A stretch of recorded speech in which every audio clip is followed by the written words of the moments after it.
Today's webinar is going to focus on leak visual analytics, or VA. The accurate real-time detection and location of barrier leaks within a well system is crucial to well integrity. And in some of the worst case scenarios, leaks can lead to production shutdowns, completion workovers, or even well abandonments in some cases. But it's not just the location of the leaks that's important.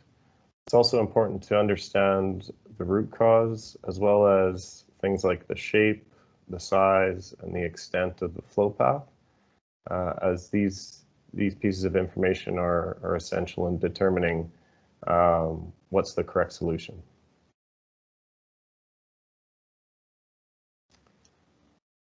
So just to kick off, this is some data that was presented at a workshop during SPE Asia Pacific Wells Week. This was in Kuala Lumpur back in 2019. So Petronas had hosted one of the workshops, which was on regulatory well integrity assurance and surveillance. And the findings are available online as well if anyone's interested.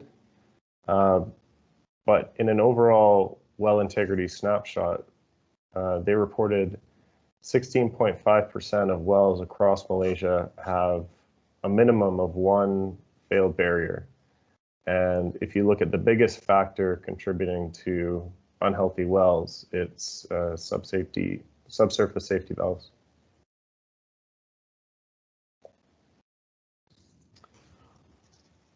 Some other stories are from the Aliso Canyon gas leak.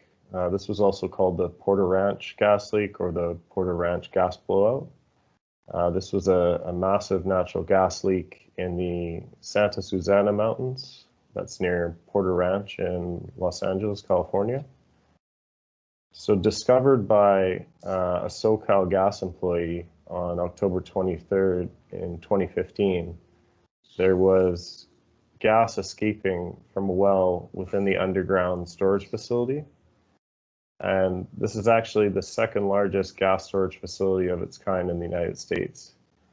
There was an estimated 97,000 tons of methane and 7,000 tons of ethane that were released into the atmosphere. And it was widely reported to have been one of the worst natural gas leaks in US history in terms of environmental impact.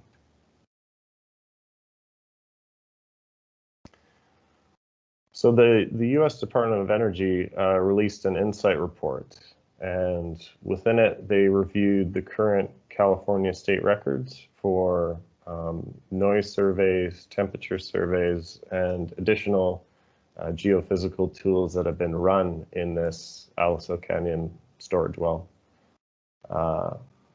sorry. These logs are summarized in the figure you can see on the right. So early in the logging of the wells in the 1950s, it was primarily formation characterization. And this formation characterization record exists for only about half of the wells.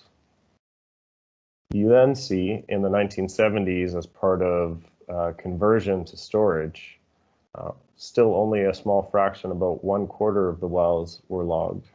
And these were focused primarily on cement bond and neutron logs. But if you look in recent times, there's been much more well logging, for example, with noise and temperature logs. However, if you look at the graphic, the vast majority of the wells still remain unevaluated for integrity before the 2015 leak event.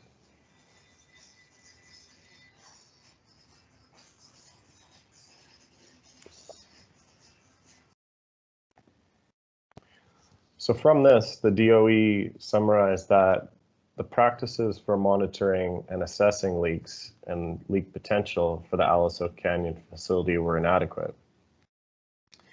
And their insight report came out with a few main conclusions and recommendations. So the first one was that operators should phase out wells with single point of failure designs. The second is they should undertake more rigorous well integrity evaluation programs. monitoring and logging of integrity testing should be a top priority for lowering the risk to well integrity. And well integrity testing should use a tiered approach with the goal of minimizing the total risk. So the well integrity testing, what they found is it should use multiple methods and not rely on a single diagnostic.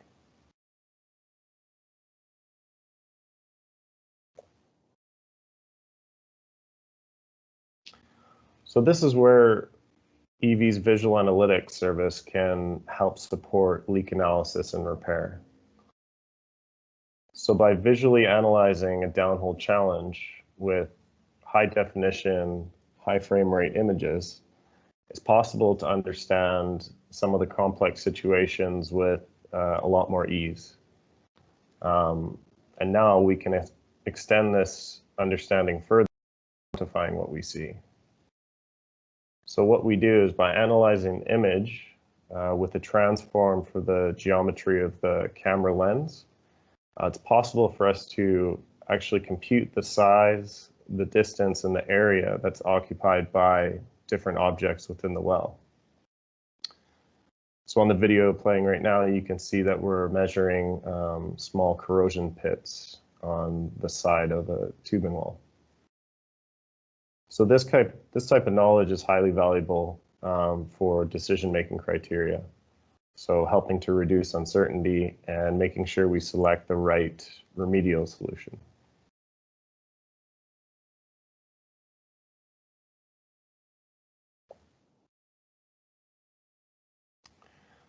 So the Optus Infinity camera is the world's first array side view camera for downhole applications. It features an array of 4 aligned cameras, providing EV's trademarked high-resolution, high-frame rate video, which gives you 100% coverage parts. So this innovation enables for us to create a vivid 360-degree map of the well from the lubricator to the toe in a single run. The sensor configuration is coupled with advanced image processing techniques in which the 4 concurrent views of the wellbore are used to create a continuous image from the downhole environment. And this process is what we call mosaicing. So when we use the mosaicing, we can deliver an image that's 2,880 pixels across or wide, and potentially an infinite number of pixels long. The Infinity tool can also be combined with a standard Optus downview sensor so that you can also benefit from the most complete perspective of the well conditions available. And here, if you look, you can see a closer view of the camera array, and it includes the patented lens design and the twin LED lighting arrays. So this system can be run on all modes of conveyance. It can be run on coiled tubing, it can be run on slickline or E-line, and even E-line tractors as well.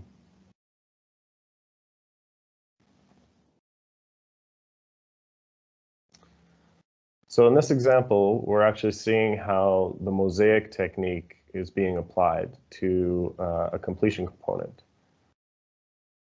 In this case, what we're looking at is a sliding sleeve or an SSD.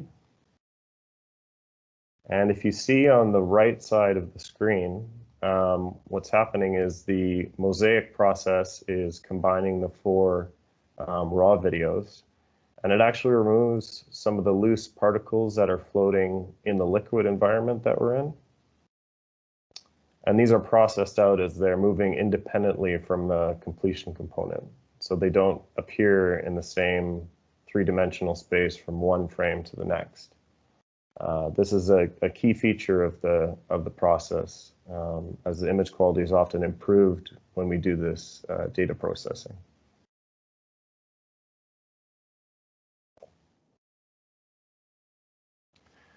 From there, the mosaic can be mapped onto a 3D model.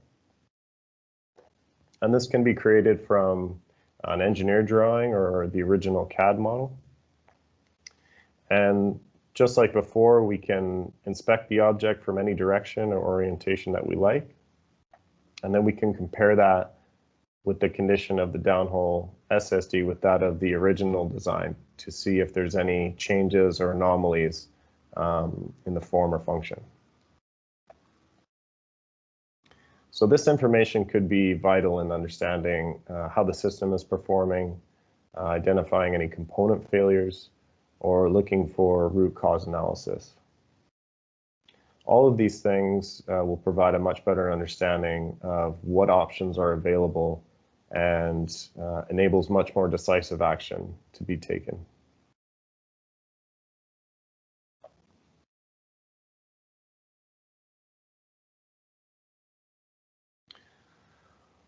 So this is the first case study we're going to look at. This case study comes from Southeast Asia. It's an offshore gas well with a dual string completion. And the challenge that the operator had was that they discovered the presence of sustained pressure in the annulus. And this was found during a routine pressure diagnostic. So they were attempting to bleed down the pressure, but it would not bleed to a minimum. From there, they decided that there was some communication between the long string and the A annulus, and possibly also a leak across the top production packer. So after this was discovered, the operator ran a third-party leak detection survey, an acoustic tool. The acoustic tool found that there was a potential leak at about 2,189 meters, which was at a pop joint, which is just below an SSD and just above the top production packer. And it was seen using the high acoustic energy at that leak depth. The operator also ran a multi-finger caliper, but the multi-finger caliper actually didn't detect any anomalies at the area where the acoustic tool saw this leak energy. And what we found is that it's possible for multi-finger caliper fingers to actually miss small leaks, and that's just due to the gap in between the fingers themselves.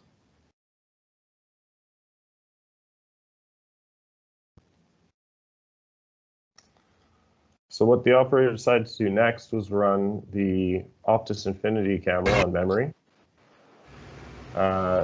It was deployed using slickline, and there were several objectives that we wanted to achieve throughout the run. The first one was that we wanted to actually confirm that the leak was in the tubing. We also wanted to measure the size and shape of the leak point.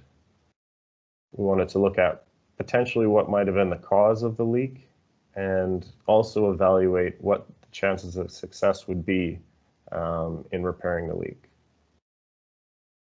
So on the video playing on the right side, you can see this is from the down view camera, and on the upper right side, you could see the two very small leaks. And then here on the multi-camera side view, you can now get the much more closer inspection of those leaks.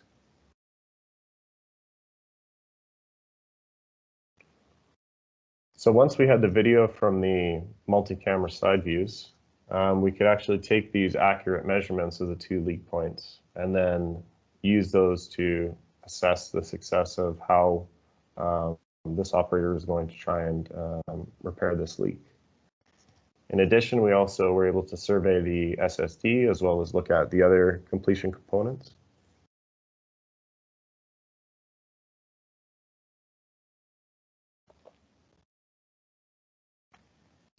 So the solution that was decided on was to use a pack-off straddle.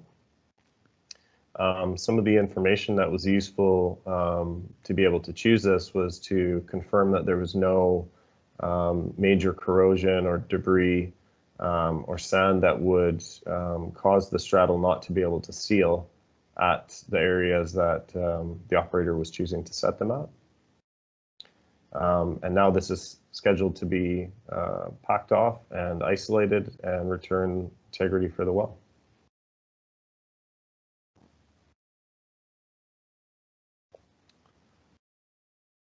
So looking at some different types of leak detection and analytics areas. So abandoned wells. So when it comes to leaks, even wells that have been properly abandoned sometimes leak. According to the EPA, the US EPA, more than 3.2 million abandoned oil and gas wells together emitted 281 kilotons of methane in 2018. So that's the climate damage equivalent of consuming about 16 million barrels of oil. And according to an EPA calculation, or about as much as the United States, the world's biggest oil producer, consumes in a typical day. The actual amount could actually be as much as 3 times higher, and this is because of incomplete data. So the agency believes most of the methane comes from the more than 2 million abandoned wells where it's estimated were never properly plugged.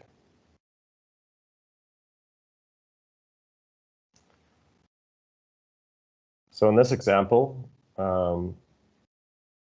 it's the type of leak that can occur on an abandoned well.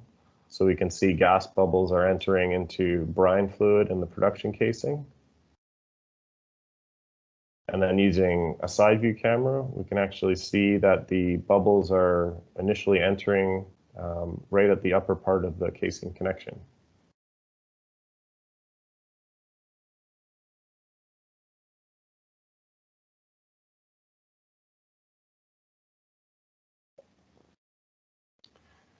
So in another example, this was a case where a major international operator experienced multiple unexpected issues while acid fracking a new horizontal offshore well.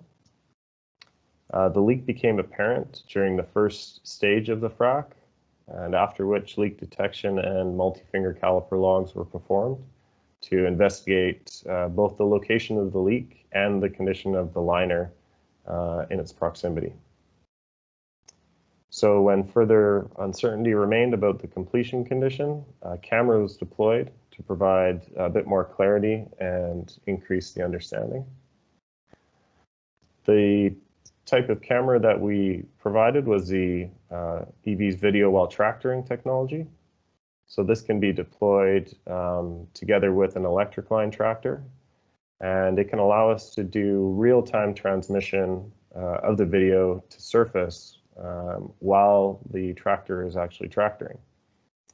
The system includes a Optus E-line camera with full color side view and down view,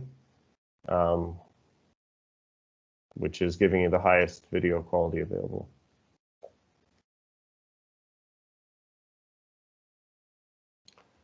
So over 9,000 feet of video while tractoring was successfully completed, reaching to a maximum depth of 23,300 feet, well temperatures approaching 125 degrees C. The real-time data transmission onshore also contributed to improving a lot of the planning and remedial action. And the camera was able to identify, on the left, you can see the leak coming from a backed off connection. And with this information, the operator decided that remedial work was not to be carried out, and they decided to actually inflow test in order to establish the leak rate and how much it might affect the stimulation job. So the other thing the video while tractoring allowed was for more cautious and controlled approach to each objective, and that's with the continuous video transmission. And in addition to the connection failure, it was also discovered that there was a well restriction, which is the image you're seeing on the right, which was identified in real time, allowing this operator to avoid attempting to access the wellbore below this depth, where this damaged frac sleeve can be seen.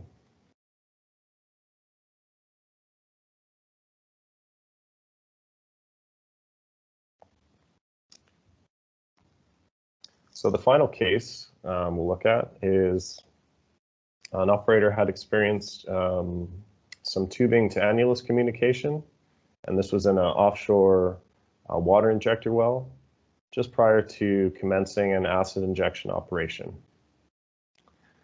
So a tubing blockage was also undiagnosed following multiple slickline runs, and this all added to the challenge that was the location of the well, which was on an unmanned offshore platform. The sequence of events that led up to a leak being discovered began when the water injection rates dropped off and the slickline interventions identified this unknown tubing obstruction. So multiple gauge cutters and lead and pressure blocks were run, but didn't provide conclusive results. And the tubing to annulus communication was determined following an injection test. So a leak was suspected at one of the 7 gas lift valves, but investigative valve replacement, the operator felt that it would prove to be too challenging as well as too time consuming. So instead, an EV's Optus camera was run in conjunction with a passive acoustic tool, as well as temperature, pressure, and CCL. And a shut-in survey was established first to get a baseline temperature and noise data.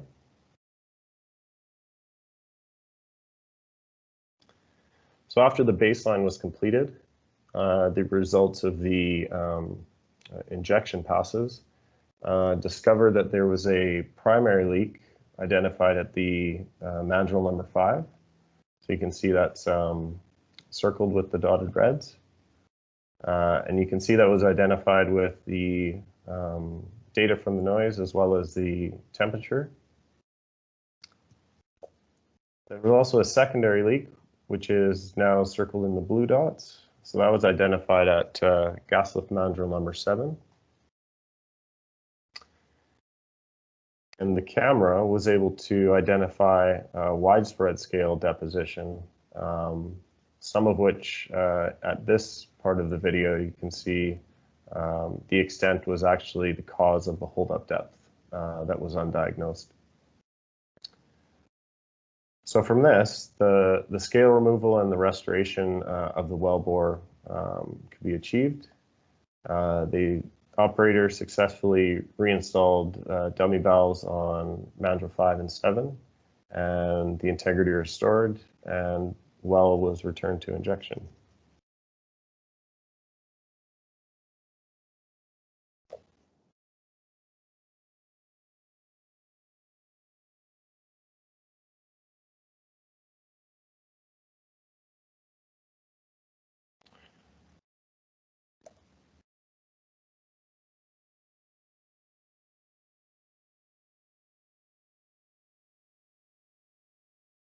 All right. And finally, the application of visual data analytics has transformed the way we use our downhole video. The data density as well as the precision of the measurements means we can enable quantified features normally not attainable by other techniques. In turn, this has led to an expansion of the applications that we can use visual analytics for. So one of those applications may be optimization of leak analysis, and we hope we've demonstrated how the combination of video as well as other logging technologies can improve some of the decision making when trying to solve these challenges with downhole leaks.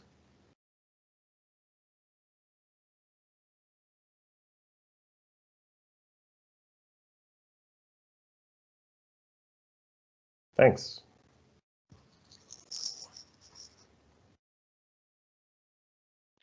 Thanks, Steve, for the presentation today. I'd just like to open up to questions. If anyone has any, please fire them into the chat channel or use your mics directly, whichever you prefer. Hello. Hello. Oh, Hello, this is hi. Mazi. Thank you, Steve, for the presentation. Thank you. Thank you. Just a quick question. I saw you present a case for spectral noise log. So is that run in tandem with the camera or camera run after this spectral noise, the SNL? Right. Thank you. So, yeah, no, thanks for the question.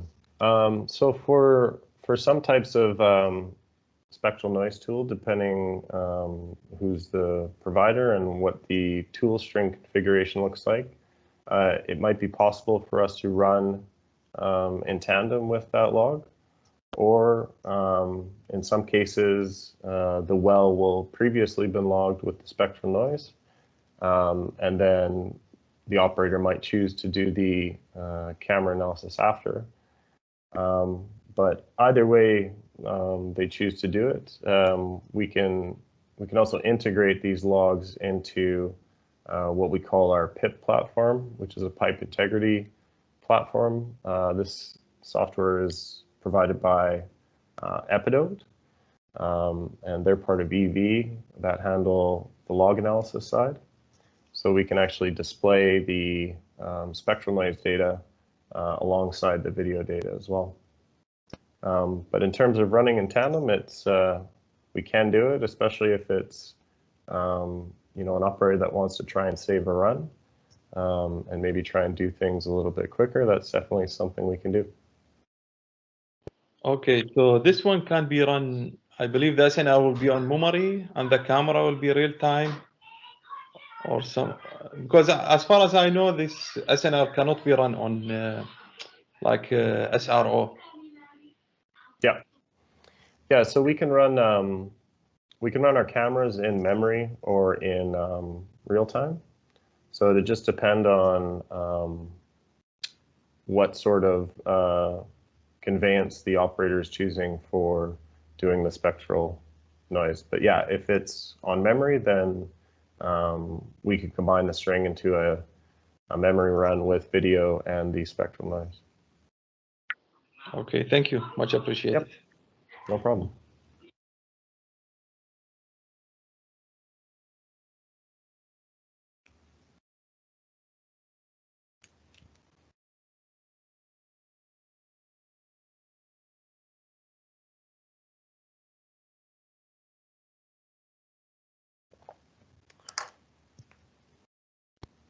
Any other questions?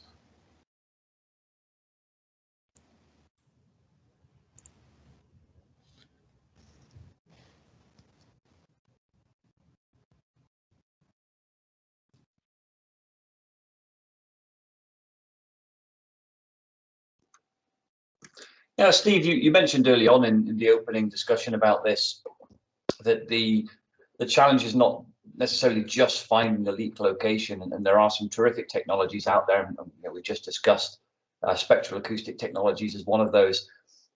From the operator's point of view, in the case studies you presented, how much value was there in the images, and what was the key thing that they were trying to obtain from that additional piece of information?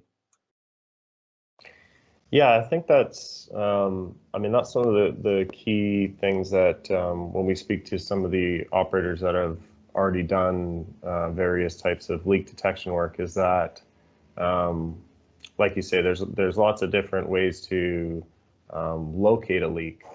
But then when it comes to deciding what sort of repair method will be used, whether it's using pressure-activated sealants, time-activated sealants, or straddle pack-offs, or even just setting plugs at different depths. Sometimes just having the location of the leak might not be enough information to ensure that it can be as successful as possible on the first attempt. So being able to actually visually see you know, what the leak is, what the root cause of it is, what the condition of the pipe around the leak is, as well as the size of it, especially for things like sealants. These are important pieces of information that you know, an operator or even the company providing the method of repair can use, so that when it comes to the operation of doing the repair, it can be as smooth and as efficient as possible. So picking the right type of repair method right from the first try. Yeah, and that's where I was heading with this. Having been involved in a lot of these types of operations, knowing where the leak is, fantastic. That helps tremendously. But knowing how to deal with it, and you touched on the sealants there that you can use. But even simple things, mechanical solutions, bridge plugs, straddles, packers. I mean, the biggest challenge they face is actually having a clean, ready to accept environment, so you get a good seal from the seal assembly, and you've got a nice mechanical grip there from things like slips. So yeah, I can really see how that combination of here's where your leak is, this is what's doing it, and this is the surrounding area, guys. So your best options are probably route A rather than routes B and C. I think that was a terrific combination there. Thanks for that, Steve. Yeah, thanks, Tobin.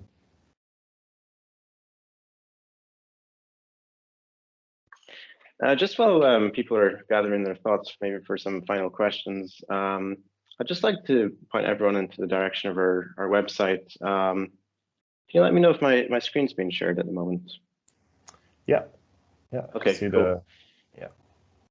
So if you head over to evcam.com, you'll find a whole host of useful information. Just here on the homepage, you'll find a geolocator for your nearest EV representative. So that's always useful if you ever want to get in touch with one of us. Your nearest representative will be located here. But if you scroll down and head over to technical webinars, this is where the recording of today's session will be under completed webinars.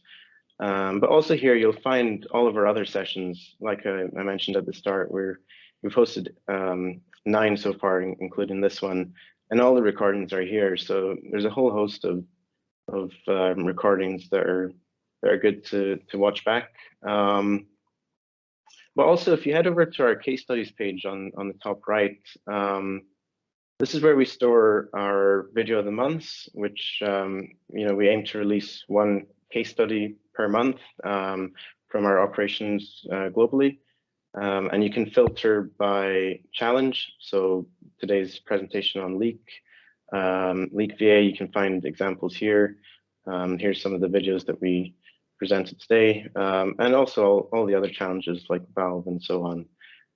So there's a whole host of good, interesting videos there. And if you'd like to, get these to your mailbox, sign up to our mailing list. That will ensure you don't miss any future case studies. And finally, if you're not following us already, check us out on LinkedIn. It's usually our first port of information where we release all these case studies and put out updates about our upcoming webinars. So check us out there. We've got 8,000 followers now. So yeah, that's really all I want to show. I'll hand back to Steve just to take some final questions before we close out. Yeah, I think we've got couple questions from Marinda. I'll try and do them one at a time. So the maximum depth the camera can run. So most of our standard tools will be able to reach pressures of 15,000 psi as well as 125 degrees C. But from there, we also have equipment that can go up to 200 degrees C.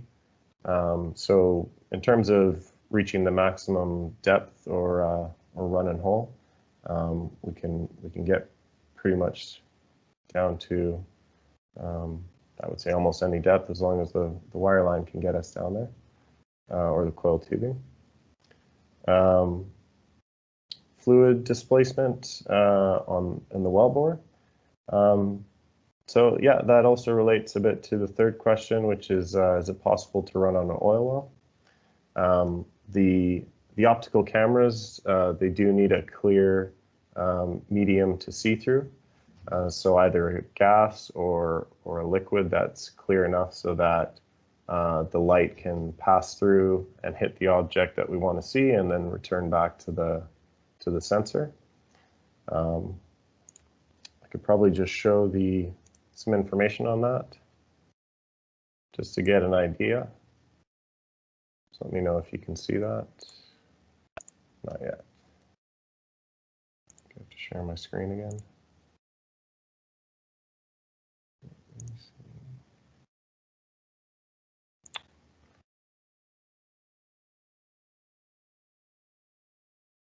So the things that the image quality. So the fluid itself, there's two things that we mainly look at. One is the what they call the turbidity, so the NTU rating. The NTU is a measure of the number of particles that are suspended in a fluid. If you look on the right, you can see some different examples about what sort of different levels of NTU you can see with. Now, these are images from a down view facing camera. When you look at a tool like the Optus Infinity, where we're using cameras that are multiple cameras that are looking to the side of the wellbore, you can imagine that when you're looking to the side, you're only looking through a distance of liquid that might be, possibly an inch or less. Depends on how big the size of the completion is. But typically the images, the quality that we can get on the side views is much better than what we can sometimes see on just a regular down view, and that's because we're looking through a shorter distance of fluid.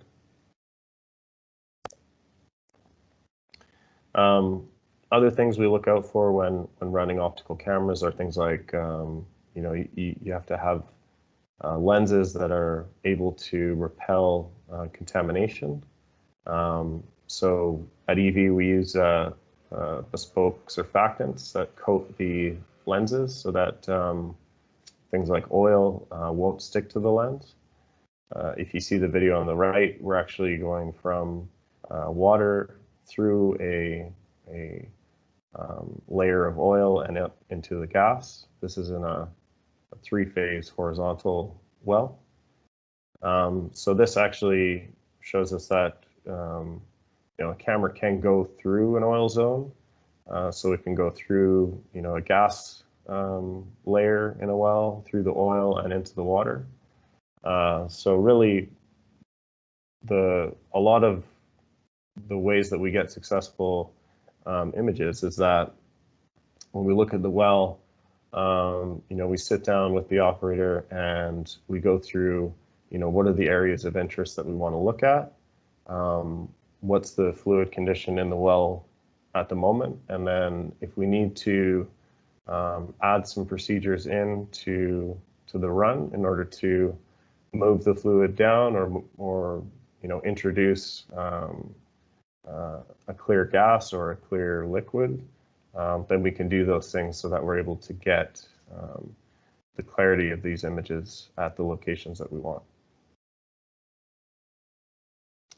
Let me see if I answered all of them.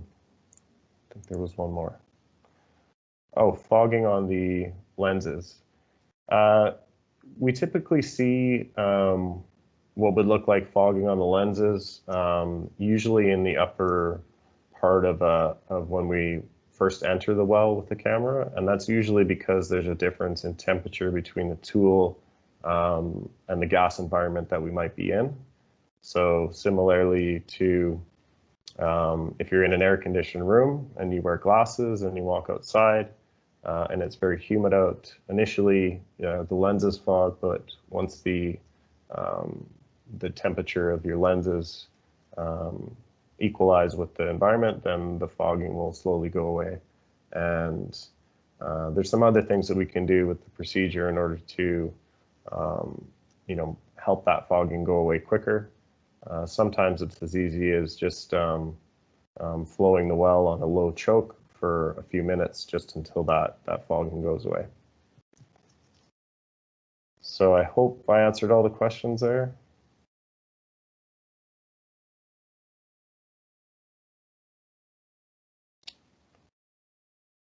Yes. Okay. Hot. Can the camera be used to investigate a hot depth on a failed sand control screen? I think on one of the other webinars, we might have talked about this a little bit, looking at sand screens.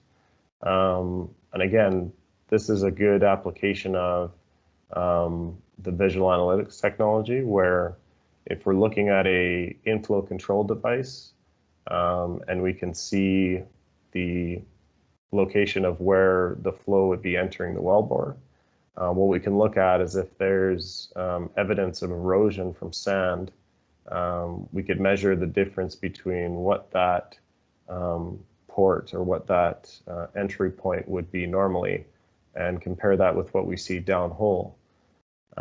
We could then look at multiple entry points and compare the difference in the amount of erosion to try and look for areas where you have that sort of sand breakthrough, which would cause erosion of that metal.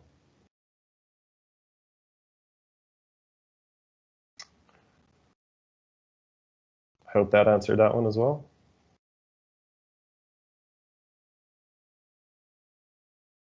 Great. Have I missed any, Mike? Yeah, there's a question here from Moyana asking, can we measure the ID of tubing or casing from the image? Yeah, so what we can do if there's, for example, a situation where there's something that's restricting the wellbore, you know, whether it's an object or some sort of deformation in the pipe, if we're able to get an image, I'm guessing this would normally be using a down view camera to do this. And what we would do is we would look at the shape of the, I guess, tubing itself, and if we can get an image of the pipe where it's not deformed or there isn't any kind of object that's blocking our path, and compare it with the other one, we could take a reasonably good measurement of what that restricted area might be.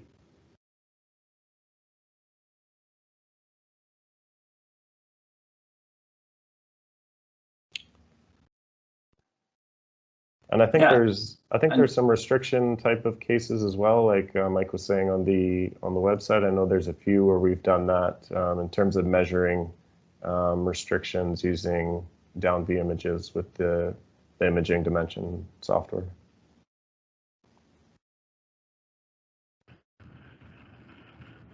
Yeah, and on top of that, Steve, there's also the combination with other sensors as well, that we regularly run an integrated video caliper, as we call it. So it's real-time video with multi-finger caliper measurements in the same run.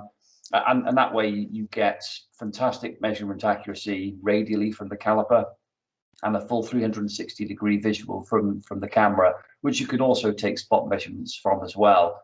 And that's been really very useful in diagnosing difficult conditions, whether it's deformation events, whether it's corrosion events. So there's plenty of scope for looking at the issue with more than one measurement there, which has been very successful. Yeah, and the IVC, or the integrated video and caliper, that can be run on a real-time or a surface readout, as well as we can run it in memory.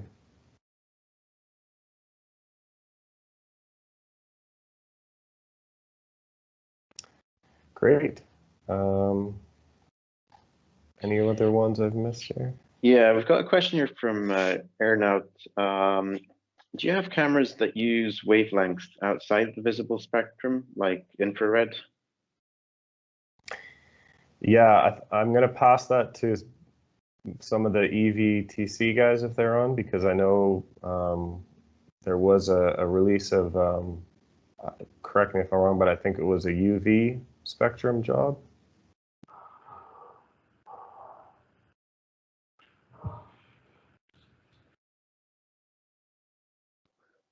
Steve, I'll help you out there a little bit. Just looking Yeah. at the list of the team we've got. Yeah, that's right. It's a very, very good question. That light has a range of different frequencies and different responses, and that is something that we're starting to tap into. We have looked at thermal imaging as a proof of concept, and we've got a few things that we're not quite prepared to talk about yet, not necessarily thermally related.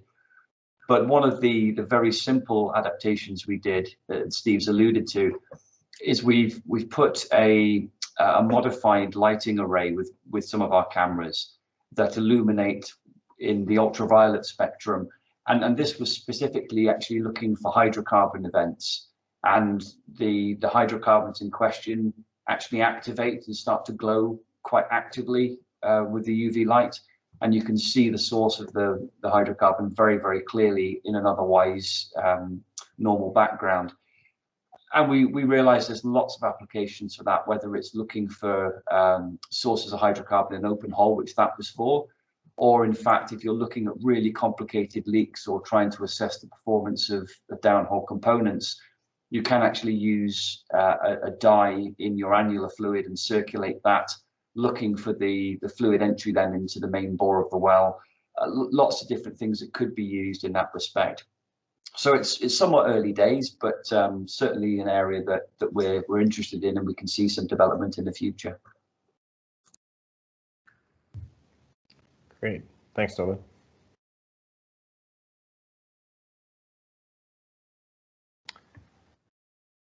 Okay. Any other questions from above that I missed, or anyone else, I guess? No problem just shouting them out as well.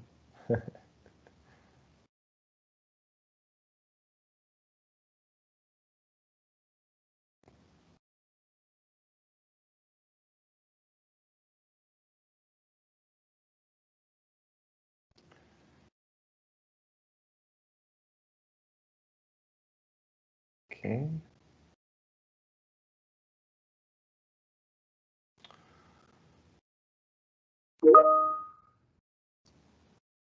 Okay. Is there anything else, Mike, that we had, or I think we've got them all? No, I think we got it all. Just like to say thanks to everyone who joined us today, and I hope you found the session useful and informative. And yeah, we hope to welcome you all again in 2021. And yeah, festive greetings to you all, and thanks again. Cheers. Great. Thanks everyone for joining.